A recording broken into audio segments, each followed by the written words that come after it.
This time I'd like to welcome head coach Eric Musselman from University of Arkansas Razorbacks, the number 8 seed in the West Region.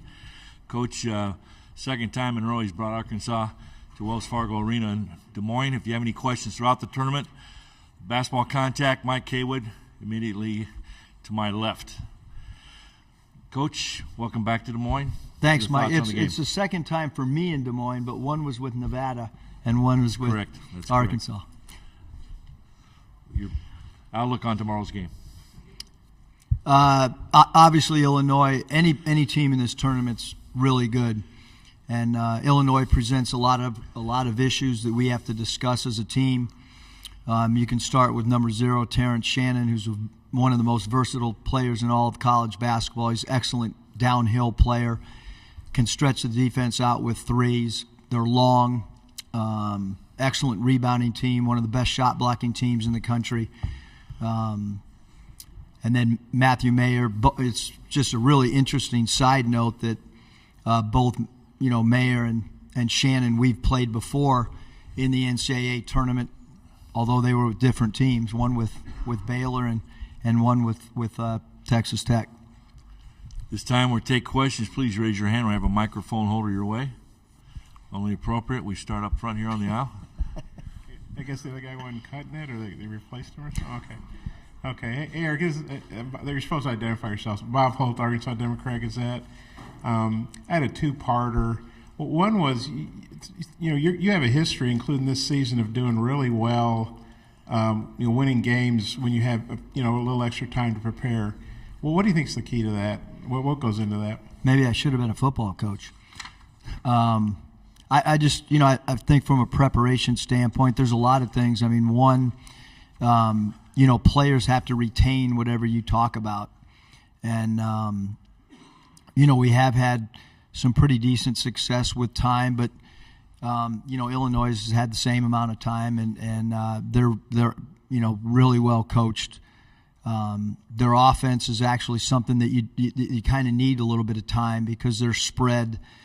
They'll run a blind pig action, which is an old Phil Jackson backdoor type action, and they really try to get the ball to the elbows and the nail with their 4 or 5 men, and then they run a lot of cutting action off that. So, we've needed this time to prepare for them and to learn their personnel as well.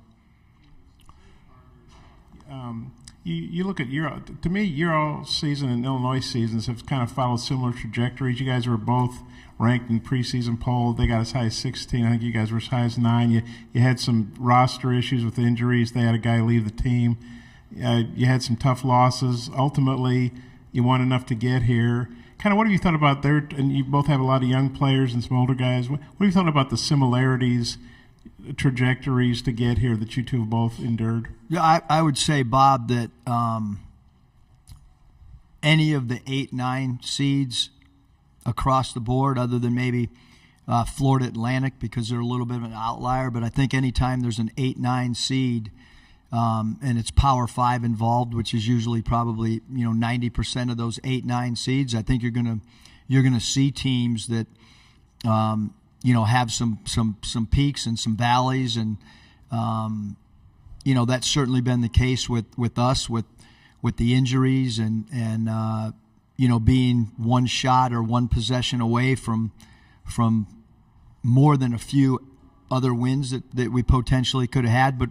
But we also knew when we had a roster of 13 with 6 freshmen that there were going to be some ups and downs. And then when you have the injury and 6 of your 12 really are freshmen, that's kind of to be expected. And I do still think that we're still evolving and we're still improving. I really, truly believe that hopefully tomorrow we'll be a better team than we were against Texas A&M. I'm going to go to the right side of the aisle. Do you have a question? Hey, Coach. Todd Richardson with ESPN Arkansas. I know you enjoyed going out to San Francisco last year. Your mom got to make that, and just because of your time out there. But how nice is it to just be 6 hours away from Fayetteville, considering you guys played in Buffalo and San Francisco last year? Yeah, I mean, we hope Ty, that we have a really good showing. Champagne's an hour closer than we are, but both programs are close enough that somebody could drive to. Our fans have traveled really well in the past and hope that continues for us tomorrow. Other questions? Okay, stay on the left, and we'll go across the aisle to the right afterwards. Eric, you coached here before in the NCAA tournament. When you were a G League coach or D League or CBA, did you Iowa? Did you play those guys? Iowa Energy, yeah. Nick Nurse was a coach. Okay. He's now coaching Toronto. Yeah. Well, what's it like? Obviously, that's a different dynamic. Pro ball coming here. Kind of what was your experience like as a pro coach here? And I guess you know your way around Des Moines a little bit. I really don't, but okay. I mean, as a coach, you just, especially at the pro level, you kind of come in and play the game and leave. And then Illinois, I mean, you guys have good size, obviously, but they're really big. I mean, they got guards as big as you guys do. What do you think of their height and how that could impact the game? And maybe if you guys can get it going up and down a little bit more, maybe you could negate that. Well, I think Illinois is a really good offensive transition team. There's no doubt about that. But they do have great size. I think when you look across the board, they can block a shot at every position. That's a little bit unique to play a team that 1 through 5 can alter shots. And when you put together a roster with length, that's one of the things that you want to do. That's one of the advantages that you have is try to make people shoot over the top of you. They have a point guard in Shannon who's got great size and great length, and Anthony Black has great length as well. And both teams I feel are going to try to get out in offensive transition. They probably execute the shot clock a little bit longer than we do. Having said that, transition defense is probably going to be important for both teams. I'm going to go across the right here. Go ahead. Scott Ritchie with the Champaign News-Gazette. You mentioned Terrence Shannon, Matthew Meyer. Is there any other Illinois player that's maybe stood out to you as you've looked into them a little deeper the last few days? I mean, I really like the roster. I mean, Epps has done a great job. I know he's out for a short time, but he's a guy as a freshman that can score the basketball. He's 10 points a game. Another freshman in Ty Rogers who plays really, really hard. Great loose ball getter, can beat people off the bounce. Gets extra possessions for him by how hard he plays. 42 inside, great spin move, loves to spin baseline off either block. Melendez, obviously can make a three, does a great job basket cutting, has had some spectacular dunks from the right corner. So yeah, I mean they're that's everybody. I don't know who I'm missing, but I mean, if you want to ask about a special guy or particular guy, I'll probably tell you what some specifics on him. But off the top of my head, that's that's some of the things that we're aware of and from watching them play. We have 3 minutes left in this session. We're going to go back in the corner here, Coach, on the right side. Hey, Eric. Eric Olson, Associated Press. A ghost from your Rapid City Thriller days. What's up, Eric? Hey, I was looking over your guys' kind of your long list of support staff. It's like you got about 16 or 17 folks on your support staff. Is that kind of the new trend in college basketball going forward? Because that's a pretty sizable staff versus, I think Illinois had fewer than a dozen. Well, we put everybody on our website. I don't know about everybody else, but we have GAs and everybody on there. But certainly with the way college basketball is going, right now we're trying to get ready for Illinois, but there's also a whole other aspect of, the portal.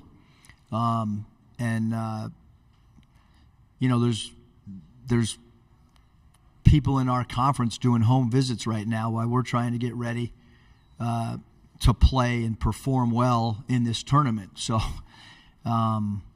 there's a reason for we try to be at the forefront of analytics. So we have a couple guys on staff that do that. Certainly our GAs are really important to us as guys that can rebound for guys. So, but we tried to model it much off how an NBA team does with specific roles and responsibilities. Okay, we're going to go back to the aisle here. We got one more question after this. We'll close it out. Okay. Eric, obviously AB, Nick, and Jordan all came in with a lot of hype.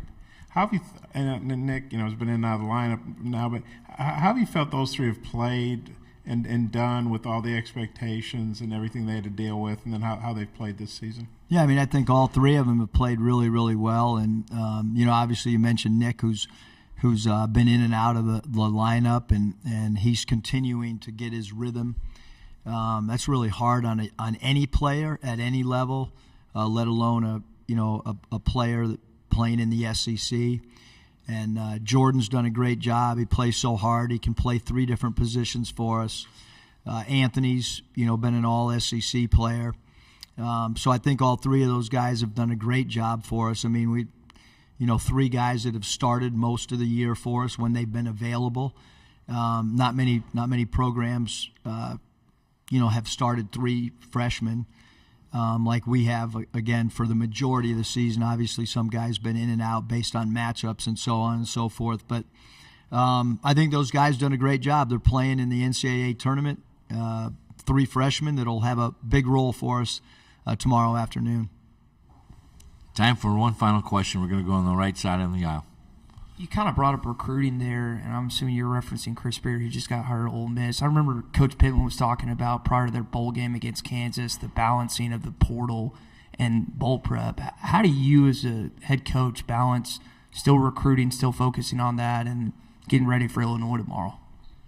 Well, the number one objective is I really wasn't referring to Coach at all. There was three other SEC schools that have done an in-home visit with someone, so it wasn't him. Our job right now is to try to figure out a way to beat Illinois. That's our job. Having said that, we did have a meeting yesterday amongst a bunch of Illinois prep. We did have a recruiting meeting because you have to, and it's the timing of it. Not quite sure how it came about where. Teams are all playing, you work all year long for this time. No different than last year. I mean, I remember doing 5 Zooms. I think it was 5, maybe 4 before we played Gonzaga the night before, up until maybe 11:15, 11:30 at night doing Zooms when you're trying to make an Elite 8 and you're playing in a Sweet 16 game. But that's how the rules are, and recruiting is a huge portion of our job. And so to say that you're not doing any of it right now would probably not be true. Thank you very much, Coach. Best of luck tomorrow. Thanks.